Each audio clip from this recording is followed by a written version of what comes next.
In an industry stuffed with marketing bullshit, empty promises, and shiny-suited liars, one woman's had enough.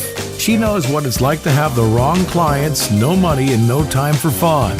But she also knows how to fix it. And on the Business for Superheroes show, she promises to tell the down and dirty truth about business, sales, and running away with the circus. Here's your host, Vicky Fraser. Hello and welcome to the Business for Superheroes show. I'm Vicky Fraser and this is my husband Joe, and today he's sick. Hello. He's feeling very sorry for himself and he is a little bit snotty. Very snotty. And we have medicinal gooseberry gin. Medicinal gooseberry gin. Hurrah. Again. Cheers. Thank you very much again for this, Sarah. It is delicious. Oh, it is very good. It's very good. Okay, so, right. What did we talk about this? Oh, we're having a rant this week, which is good because you're hungry and angry, aren't you? Oh, I'm so hungry. I've got one of those colds where I just can't eat enough. Yeah. I'm just eating and drinking all the time. It's ridiculous. So we're gonna build on that hungry vibe with 13 bits of shitty advice you should totally ignore. 13 bits of shitty advice. Yeah, I thought this could be like general advice, but I realised that there were thousands of things that made me ragey, so I thought, well, we'll just stick with 13 bits of shitty business advice that you should totally ignore. Okay. So I need to remember to put that in the title, business advice, not just general advice. Because I thought maybe we could go into life advice next week. Okay. Why the hell not? Anyway. So, okay. Well, we've got a lot to get through, children. So let's start with hustle 24/7, 365. Hustle. Hustle. Constant hustle. Just hustle. Right. Hustle your tail feathers off. It's all it's all about. You see, you operate in a world where people say things like that, and I just don't. Well, I try not. The thing is, I don't operate in a world where people say things like that. I orbit a world where people say things like that, but the people that I hang out with are not douche canoes. Yeah. So, I mean, don't get me wrong. There's nothing wrong with a bit of hustle. I hustle when the need to hustle arises. That was too many hustles there. Well, yes. I'm beginning to wonder what the meaning of the word hustle is. You know, I'm not entirely sure. I think it's like constantly, it's like the new version of always be closing, I think, which is like the classic sales advice, always be closing the sale. Right. Which is also bullshit advice, but actually I don't think I've got that in the list. Okay. Because if all you're ever thinking about is how you can extract money from people, it kind of makes you a bit of a douchebag. Yes, that's pretty shitty. So, whilst you should never miss an opportunity to sell if the opportunity presents itself, it should be all about building the relationships first.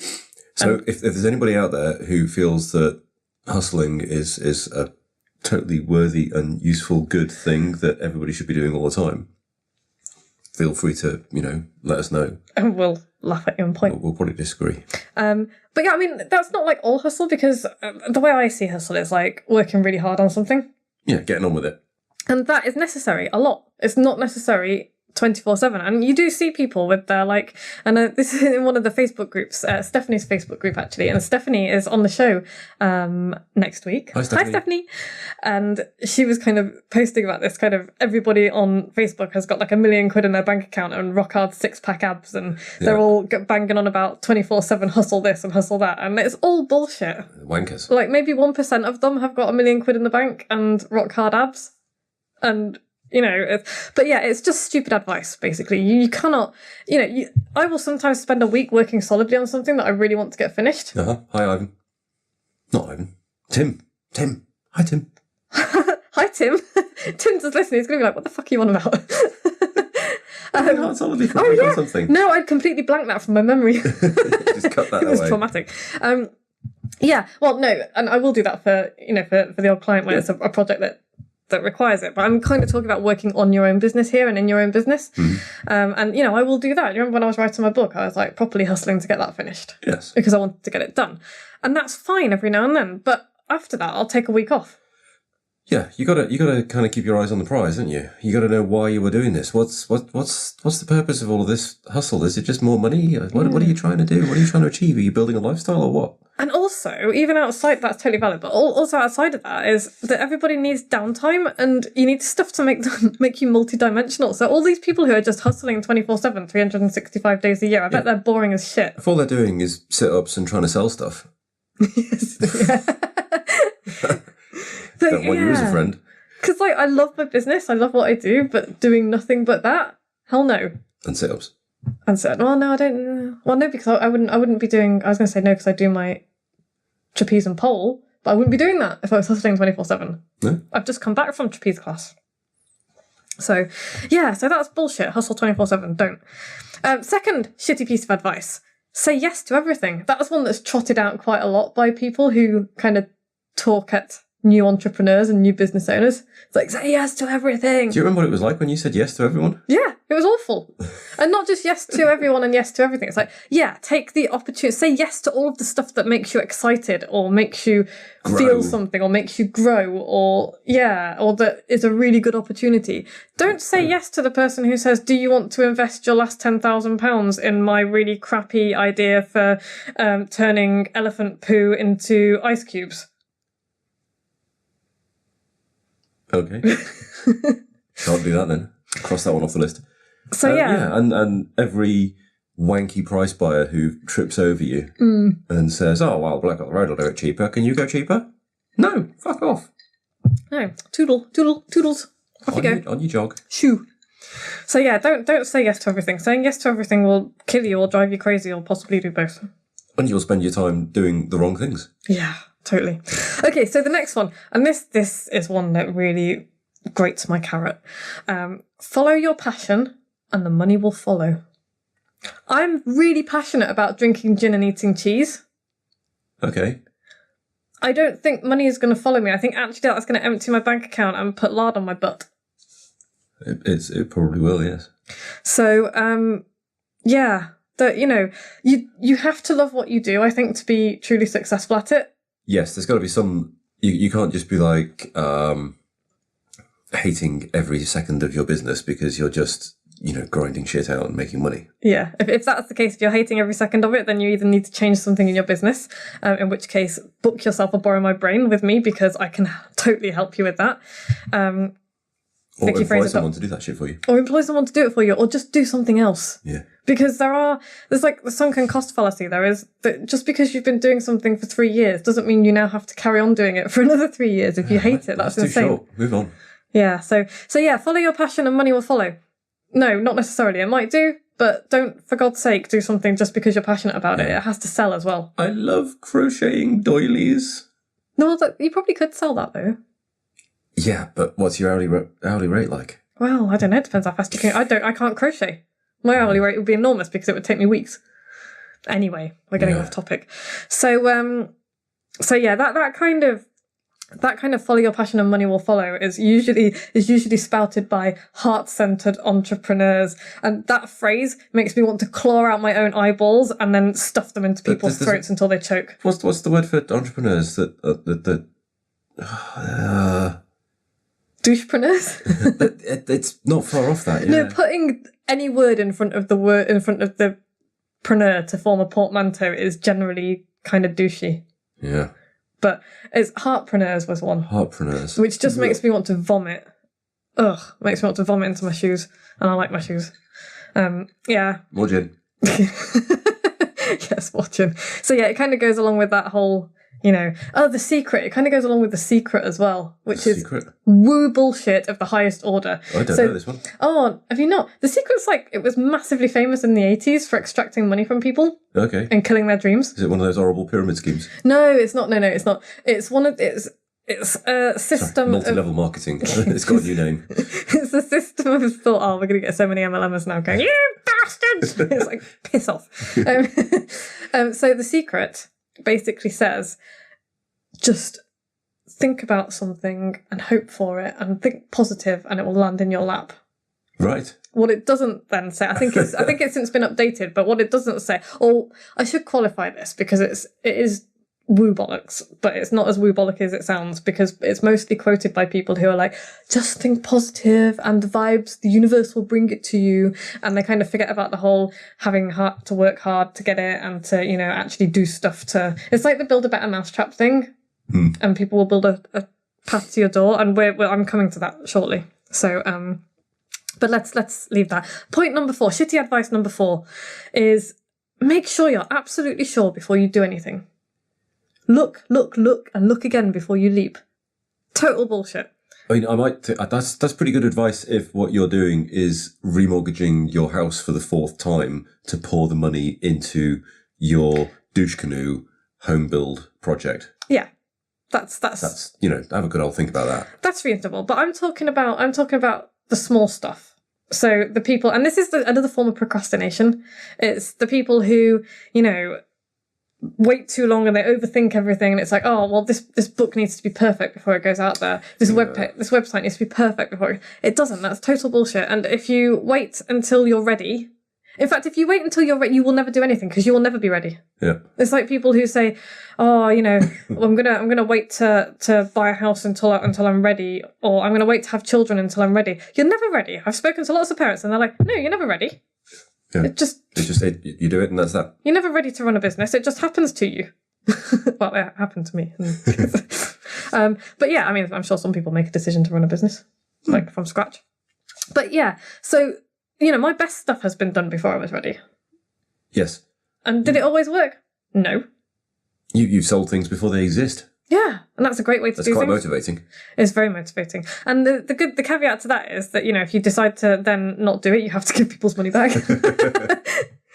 Which I've never done yet because I've always done the thing that I said I was going to do. Yeah. So yeah. Get on with it. Yeah, just get on with it. That's that whole perfect thing. We talked about that in length a couple of weeks ago, didn't we? Yeah, and Tanya really enjoyed that podcast, by the way. Hi, Tanya. Hi, Tanya. And she was like, oh, it was just great. So thank you for that. Cool. And I had quite a few emails from people actually saying, oh, what was it?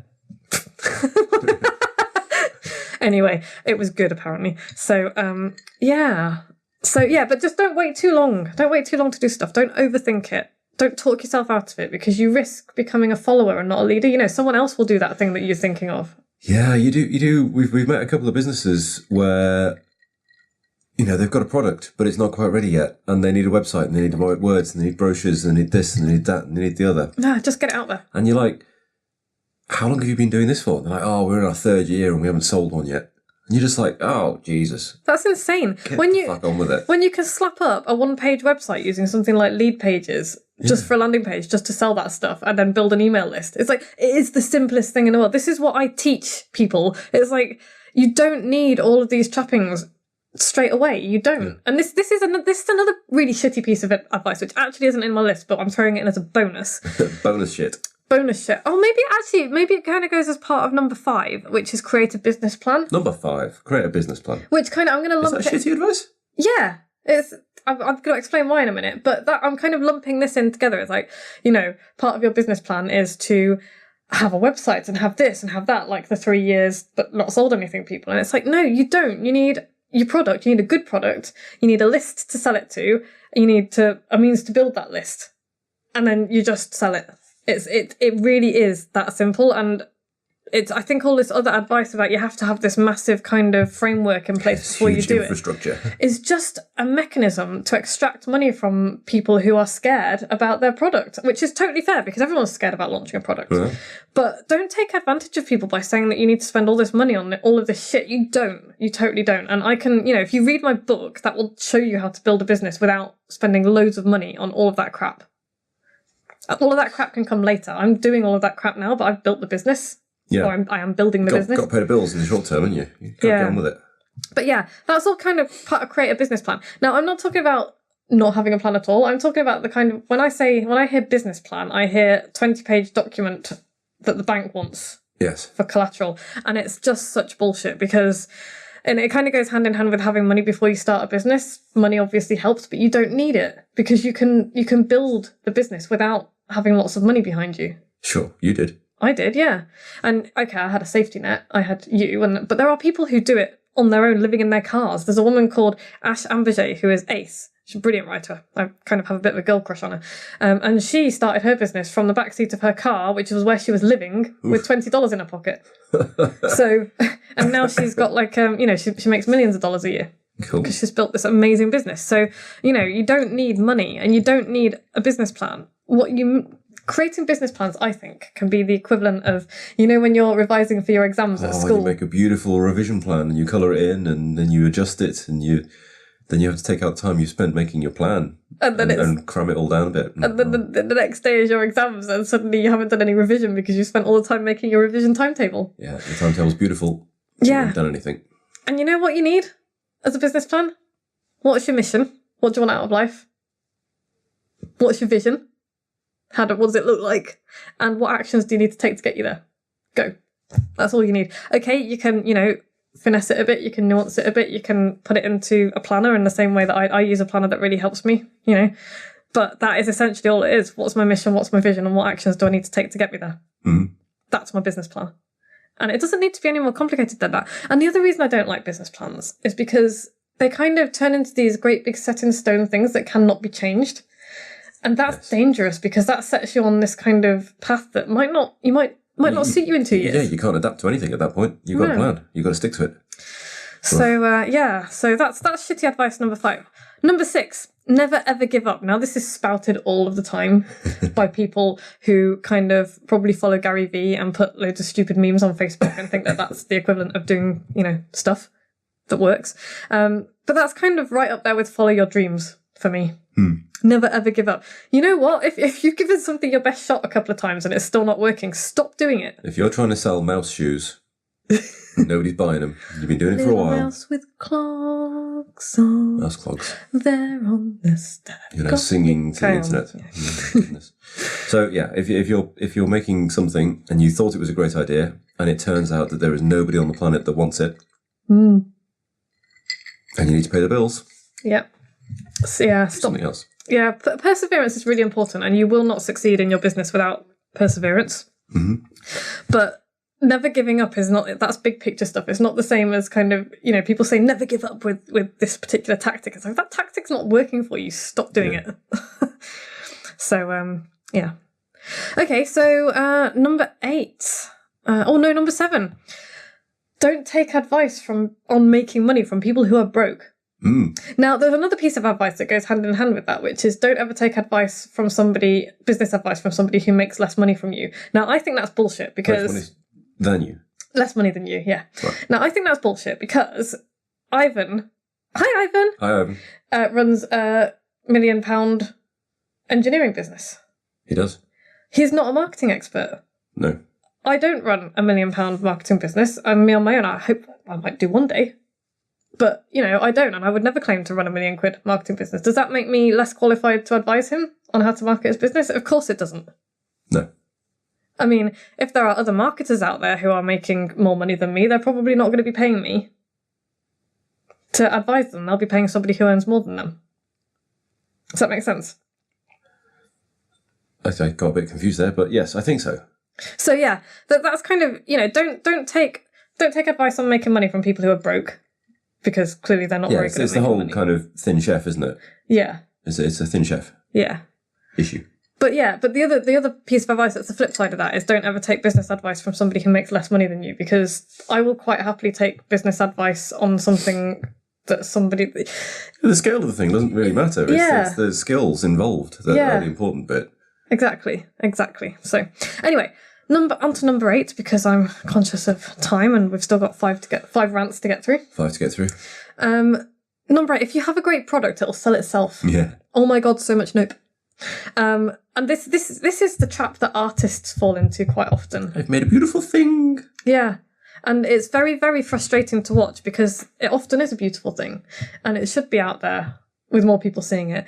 But if you are arrogant enough to think that just because you have created something beautiful, that it should automatically sell itself, you are going to die poor. Because there are many, many beautiful things in the world created by many, many talented people. And the one who is good at marketing their thing as well as making it is the one who's going to make the money. Yeah.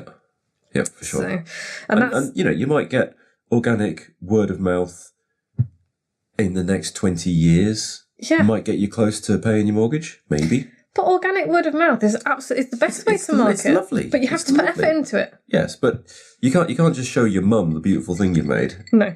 And then, next year one of mum's friends will buy one. And a year after that, her friend will buy one. And even your mum's friend won't even buy one because it'll be like, oh, can you get her to make me one for free? Because that happens all the time. It's the other side of that little rant is that it's actually not about the product, even if the product should be good, but that's just a start. Yeah, that's always the kind of prerequisite we've had, isn't it? You need to be good at your job. You need to have a good product. You need to know what you're doing. Absolutely. If you don't, then you shouldn't be doing it. Yeah, don't do it. But in the end, that's almost incidental because there are many, many good products out there.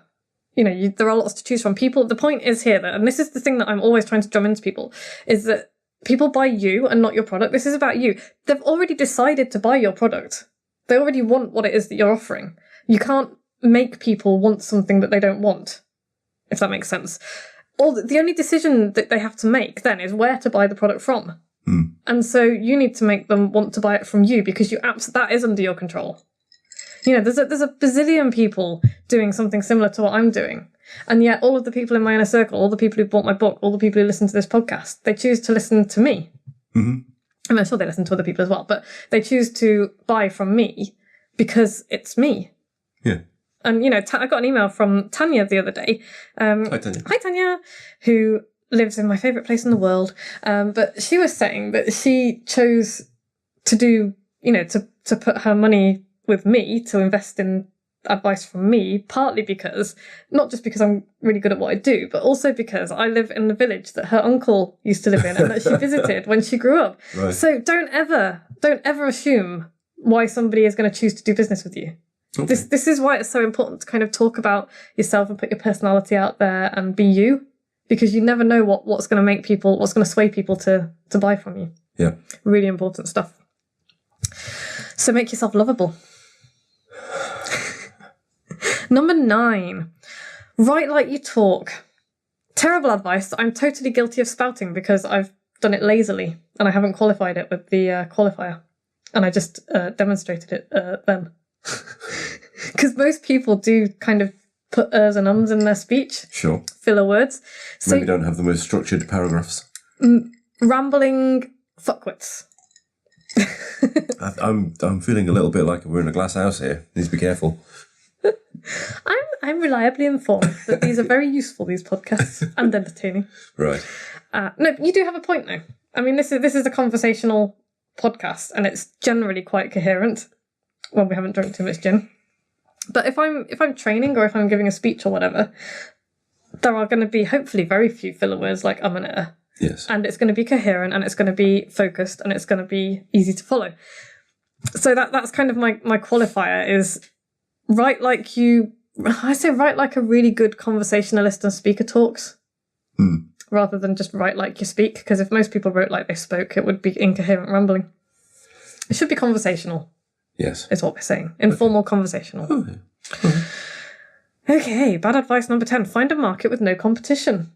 Right, there can't be many of those left. Well, exactly. I don't know. Shoes for mice? Shoes for mice, maybe. Shoes for spiders. But that's, I mean, if you can... You need to, that's better bet, because you need twice as money for a spider. Yeah, yes, you do. Premium pricing.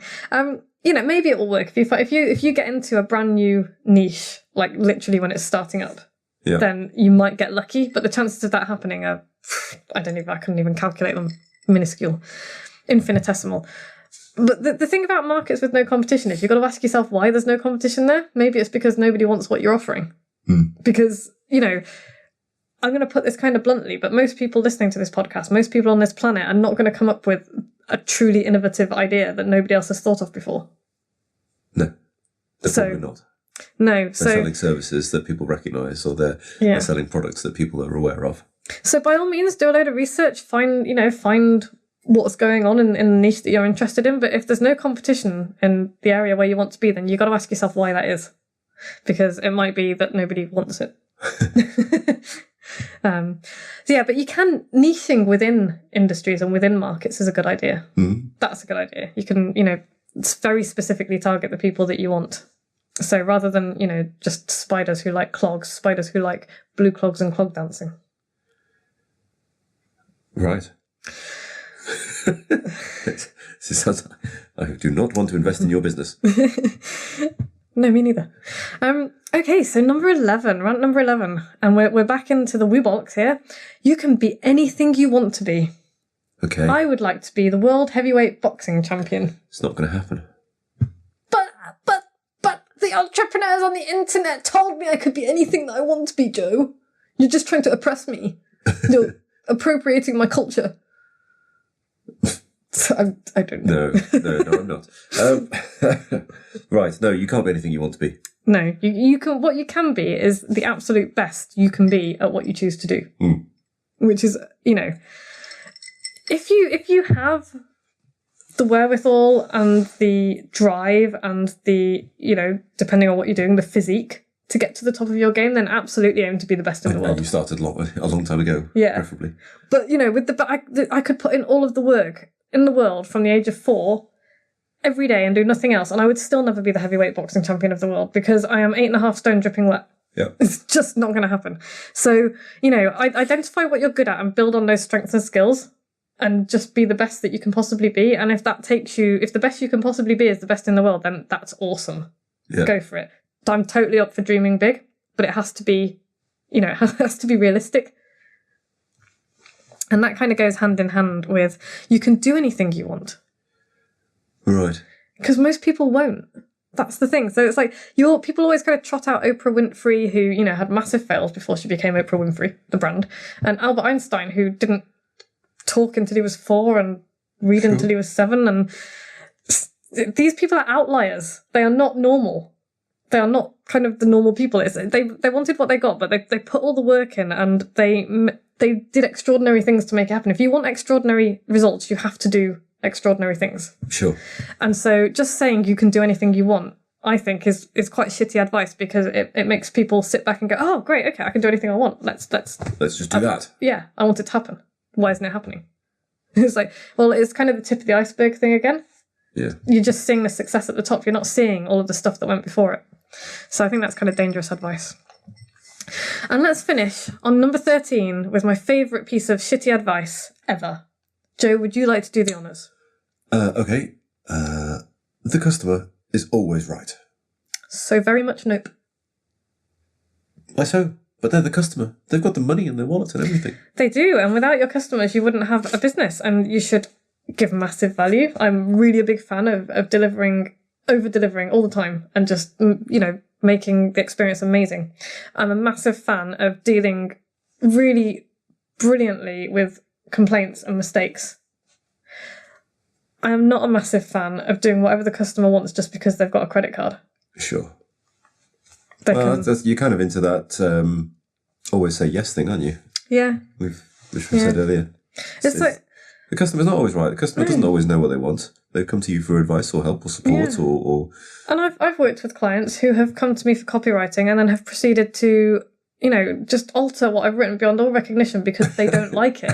It's like, well, if you absolutely hate it, then I'm going to, rewrite stuff. But if you're going to ignore all the principles of direct response marketing because you think it sounds, whatever, then why am I here? You just write it yourself. Yeah. Write it yourself, see it not work. Bye-bye, toodaloo, shoo. That's so, yeah, the customer is not always right. It's like I would not go to the dentist and then proceed to tell the dentist Tell them what you need. What I need and how to do it, because I would probably end up with no teeth. Yes, I'm very often in the situation where the customer is saying, I need a thing that does this. And it's like, really? Do you need that? Or do you need to look at your processes? Or do you need to tighten up something else? Or do you really want me to reject all of those? Yep. So the customer is very much not always right. No, very much not. So. Okay, so you got to be kind of confident enough to be able to say no to them, though, don't you? You need to be able to explain that to them. Yeah, and also you need to couch it in terms of what's, this is for their own good, because quite often, I don't so much anymore because my filtering process is better, but I'll get potential clients come to me and they say, oh, I need this like massive email sequence writing, or I need this I need my website rewriting. And I'll look at it and I'll be like, well, I could do that, but actually I think what you need is this simple thing, and we'll get this right first, and then we'll look at this, which could actually make you money instead of just rewriting your website, which is going to be a window dressing exercise, which, can come later when you've sorted out the thing that's actually causing the problem. Yeah. So that's, it is actually about doing what's best for the client. If you're paying a lot of money to somebody to advise you, just take shut their up for a advice. minute and listen. Yeah, take their advice. So, and that's not to, I'm not saying don't question stuff. I question everything. But question it intelligently. Don't just push back because you don't like the idea of it. Yeah. That's it, really. Rant over. Yeah, can have dinner now. 13. Dinner time. Yeah. So, yeah. I don't know what we do. What are we talking about next week? We could just do shitty life advice that people should ignore. We could just do a whole series of these. Shitty advice. Shitty advice off the internet. I've quite enjoyed this. I quite like little ranty rants. If you've enjoyed this rant, dear listener, get in touch and we'll come up with more rants on all manner of interesting and diverse subjects. Oh, and hopefully I'll be a bit livelier. I feel rubbish. Yeah, you've been a bit grumpy. Ugh. Oh, I'm sorry you're sick, love. Ugh. Anyway. I'm sorry I'm sick too. So, next week we may well do shitty life advice you should totally ignore. Oh, actually, no. Next week... What's the date going to be? It's going to be the 28th next week. And that is my special guest, Stephanie. Oh. Stephanie Arroyo from all the way over in the US of A. And we have a bit of a rant there as well. So we're continuing the rant theme. Cool. And then the week after that, we'll be back with shitty life advice you should totally ignore.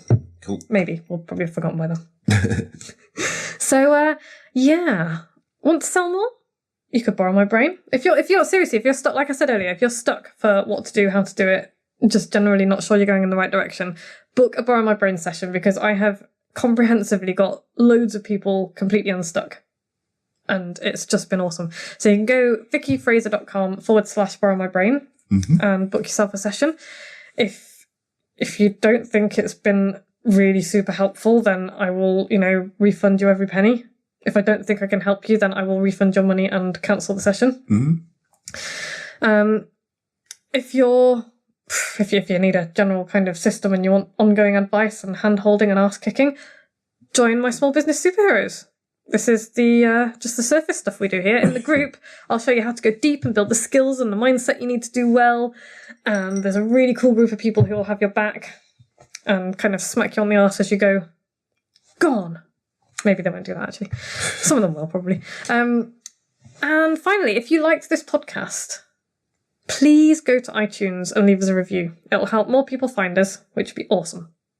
And if you don't want to leave a review on iTunes, please share it. If you know someone who will enjoy this nonsense, send them a link, vickyfraser.com/podcast. We'd love to get loads more listeners. It would be really cool. Loads more listeners. Yeah. Right, let's have dinner. Thanks so much, guys. Have a wonderful week. Go and sell something. And be good. If you can't be good, don't get caught. Cheers, guys. Like what you've just heard? Tell your colleagues. Tell your friends. Send them to www.businessforsuperheroes.com/podcast.